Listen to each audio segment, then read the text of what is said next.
Assalamu alaikum, урматтуу Тез кабар YouTube каналынын көрүүчүлөрү, кутмандуу күнүңүздөр менен. Кандайсыздар, амансыздарбы?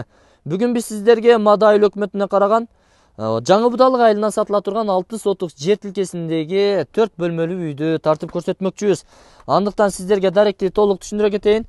Ош Өзгөн трассасы менен келген болсоңуз, Учкун айылынан түз эле жанагы Мал базарга бурулган светофор аркылуу бурулуп түз келесиз. Келсеңиз бир 2 километрден ашыгыраак жол жүрсөңүз, мына ушул Жаңы Будалык айылына кирип келесиз. Бул көпүрөдөн өтүп эле солго буруласыз. Солго бурулуп 4 көчө эсептеп, андан оңго бурулсаңыз, экинчи катарда турган үй сатка коюлган. Мындан сырткары сиздер Ош Алай трассасы аркылуу дагы келсеңиздер болот. Андыктан сиздер Мада айылынан өтүп, жанагы Чагыр айылы аркылуу түз Учкунга карай жүрсөңүздөр, ушул жол аркылуу бери карай оң тарапка бурулуп, жанагы айткан дарекке келсеңиздер болот. Жүрүңүздөр, жеринен дагы толук маалымат алабыз. Урматтуу достор, жанагы сатыла турган үйгө дагы келип жеттик. 4-чү көчөдөн бурулгандан кийин эле могул экинчи катарда турган 4 бөлмөлүү үй сатка коюлду. Ээси менин жанымда турат, азыр сиздерге бүт маалыматтарды өзү бермекчи. Ассаламу алейкум. Алейкум ассалам. Ден соолук иштериңиз жакшыбы? Жакшы, рахмат. Өзүңөр тынчсыңарбы? Тынч, рахмат. Кызматка чакырган экенсиз, келип калдык. Ооба, ушул үйдү сатыкка койдук эле. 4 бөлмөлүү. 4 бөлмөлүү. Толук курулушу бүткөрүлө элек. Толук курулушу бүткөрүлө элек, 60% бүткөн. Ичи сети суу алган. 20га 30 жери. Жалпы ошондо 20га 30 болсо 6 сотук. 6 сотук. Чегаралар такталганбы? Чегаралар такталган. Кайсыл жерден? Чегара мисалы мына жерден. Бул жерден, бул жагы мына үйдүн наркы кошунанын заборунун кырына чейин, бул жагы ошо кырына чейин. Ар жактары тосулган. Сетка менен. Түшүнүктүү. Жери. Урматтуу көрөрмандар, сиздерге дагы бир жолу кайталап айтып коеюн. Могул кошунанын үйүнүн артынан 2 метр ташталыптыр. Ушул мен турган жерден түз эсептеп тиги ажаткананы көрдүңүздөрбү? Ошол ажаткананын бурчуна барат экен ал жагы. Бул тарабы ошондо бир 30 метр болуп калат жердин узундугу. Туурасы болсо тиги кошунанын пескоблоктон түшкөн заборунун бурчуна барып калат экен. 2 метр, 3 метрден кийин эле үй курула баштаган. Мына ушундай урматтуу туугандар, азыр сиздерге жердин аянтын айттык, эми ички бөлмөлөрүнө кирейли, мына үйдүн бөлмөлөр менен таанышалы. Сугат суу, таза суу, свет келгенби? Свет монтаж болгон, свет столбуга тартылган. Кранттар уже көмүлүп келген, просто үйгө кирелек да. Үйгө келдик. Мыналарда кошуналарда крант бар. Демек үйдүн ичине чейин алып кирип алса болот. Болот, ооба. Подключение кылыш керек да, просто биз жашап алганга бул жер үй бүтө элекке суу алып кирелекпиз да. Түшүнүктүү. Кана, бисмилла. Бисмиллахиррахманиррахим. Мынакей. Көрдүңүздөрбү? Жанагы 4 бөлмөдөн турган үй деп ушуну айтып атканбыз. Бул коридор өтө эле чоң турбайбы? Ооба, коридор 3,5га 9 да. Бул холл сыяктуу эми.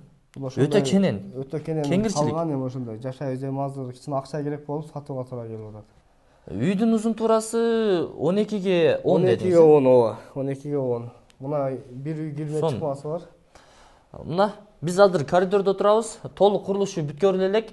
Өзүңүздөрдүн табитиңиздерге жараша каалагандай ремонт кылып алсаңыздар болот. Мына потологу дагы ошол черный потолок бойдон, дубалдары дагы ошол черный швак деп коебуз. Кара швак бойдон турат, кум швакталган. Анда эмесе оң тараптан баштай берели. Бул тарапты көрсөтө турган болсок, бул эки тарапка ачылган эшик орнотулуптур, жыгач эшик. Бул жак. Бир аз караңгы болуп атат, урматтуу туугандар. Свет, электр энергиясы бул жакка келген, бирок үйгө кирелек. Бирок электромонтажы бардыгы даяр. Бар бүткөн. Просто свет алып 3 ачык коюш керек. 3 ачыктеринде алып даярдап койгонбуз. Просто кое элек да. Түшүнүктүү. Бул үйдүн узун туурасы канча болуп калды ака? Бул 3,5га 6 да, зал. 3,5га 6. Конок бөлмөсү экен. Конокторуңуздарды ушул жактан тососуздар. Андан кийинки бул 2 бөлмөгө киреличи. Бул бөлмө кандай бөлмө болуп калды? Бул эми кыргызча айтканда ички үй 4ге 3,5.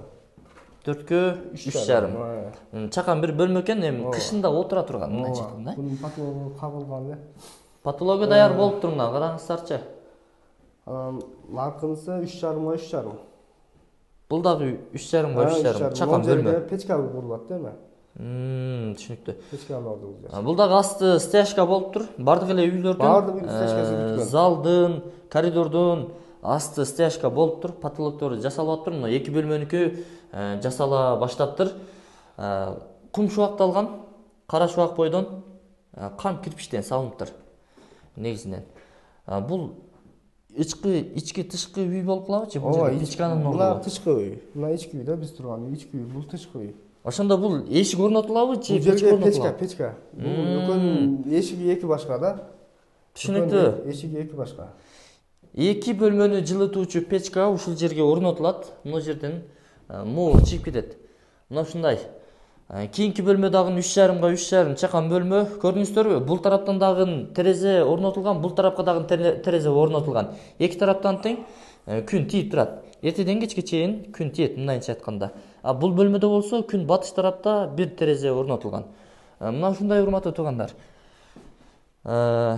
Ажатканасы барбы? Ажатканасы көйлөнгөн, бирок кул элек мына бурчукта. Үйдүн ичинде жок. Жердин четине казылган, даяр. 4 метр казылган, бетондор куйду элек. Түшүнүктүү. Мына ушундай дагы бир кошумча маалымат сиздерге. Бул бөлмө подвал окшойт. Подвалы. Сырттан кирсе да болот, эшик орун. Ол жерде сөрү кылып койсо да болот. Каласа душ кылып койсо да болот. Ар ким өзүнүн шартына карайт да. Түшүнүктүү. План программасына карап, өзүнчө бир өзгөртүү киргизсеңиздер болот экен.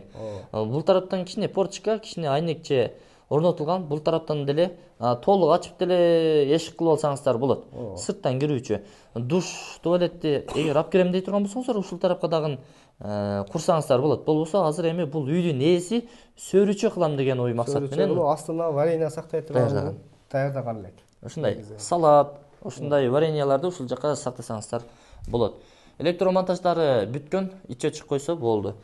Эми бул үйдүн баасы канча болду? Баасы 22 000 камер деп атабыз. Эми сүйлөшөбүз. Алмашуу жолдору эми кичине бир 2 айга варианттары бар. Бөлүп төлөө мөөнөттөрү каралат. Бирок алмашуу жолдору жок. Алмашуу жолдору жок. Нак акчага. Варианттарга нак акчага желательночу. Түшүнүктүү. Бул жаңы будалыкта азыр 161 маршруттук каттам каттайт, Ооба, шаардан 161 маршрут каттам каттайт да. Бала бакча, мечит, мектеп айлана чөйрөдө бар. Бар, мына кийинки көчөнүн өйдөсүндө да. Мына тарапта. Көчөнүн өйдөсүндө, ортоңку айылдын ортосунда окулат да. Эмне бар? Бала бакча. Бала бакча, баягы медпункт, мечит. Ушул тарапта. Ушул тарапта. Мектеп деле ушул жакын ортодо болсо керек. Ооба, ушул жерде да, ушул айланасында. Түшүнүктүү. Мына ушундай урматтуу туугандар, толук маалымат бердик деп эсептейбиз. Эгер канааттандырарлык толук маалымат ала албай турган болсоңуздар, бул видео аркылуу ээсинин номери экрандарга камтылат. Толук маалыматты ошол тараптан дагы алсаңыздар болот. Дагы кошумча маалымат барбы? Толук эле маалымат бердикпи? Толук эле маалымат болду. Ээсинин номери экрандарга камтылат. Урматтуу туугандар, өзүңүздөр чаласыздар, байланышасыздар. Ушул үй сиздерге насип кылсын. 6 сотук жер тилкеси, узун туурасы 20 га 30. 5 кошкон эл жашайт. Бүт баардык эле курулуштарын эми куруп, көчүп келип, жашоосун улантып жаткан учуру. Могу 5 кошкон эл. Чоң канал өткөн. Южный канал. Ошону да эметип койсун. Мына сиздерге жакыныраак кылып көрсөтүп коеюн. Бул көчөнүн бери бурулдуңуздарбы? Анын астында канал бар. Дайын эле турат мына жерде. Каналдардын казылган жерлери тайын эле турат. Мына ушундай. Ал жактан насос аркылуу суу тартып алса болот. Могу жерге баардыгы ошондой кылат. Мына жакын жерде жашагандарчы. Түшүнүктүү. Негизинен таза суу ушул көчөгө келген. Свет тартылган.